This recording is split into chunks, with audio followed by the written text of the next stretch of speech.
ও দোকানদার ভাই, আপনাদের ব্যাপারে হাদিস বলে গেছে নবী আমার, ব্যবসা যে করবে,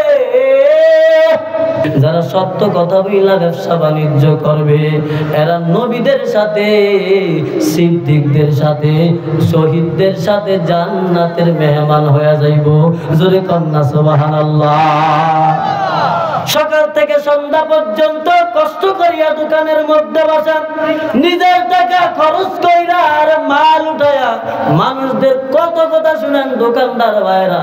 অনেক মানুষ আছে না, মানুষের কত কথা শুনে, কথা বলেন ঠিক কিনা?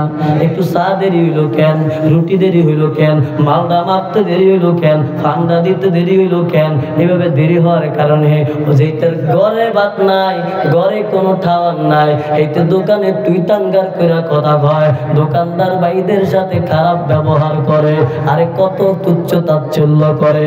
ও বাবা, ও দোকানদার ভাই, ও চৌরাস্তার ভাই, ও ব্যবসায়ী ভাইরা শুনিয়া লও, এত কষ্ট করিয়া দোকানদারি করেন, দোকানদারি করেন, এই দোকানদারি করা সত্ত্বেও যদি আপনি হারাম পয়সা দিয়া দোকানদারি করেন, মাল উঠান, ব্যবসা বাণিজ্য শুরু করেন, মিথ্যা কথা বলিয়া যদি আরে মাল আদান প্রদান করেন, যদি আমানতের খেয়ানত করেন, একজন ব্যক্তি বাকি খাইছে আপনার কাছে 30 টাকা, কিন্তু লেখা রাখছেন 45 টাকা, এক বছর পরে আপনার কাছে দণ্ড, আপনি কোন 45 টিয়া, এতে কয় 30 টিয়া, যদিও এটা সত্য বা মিথ্যা, এভাবে আপনি একটু এমিহিমি করেন, বাবা কষ্ট করে দোকানদারি করেন, আর মিথ্যা কথা বলেন না, আমানতের খেয়ানত করেন না, আর হারাম টাকা দিয়া ব্যবসা বাণিজ্য দিয়েন না।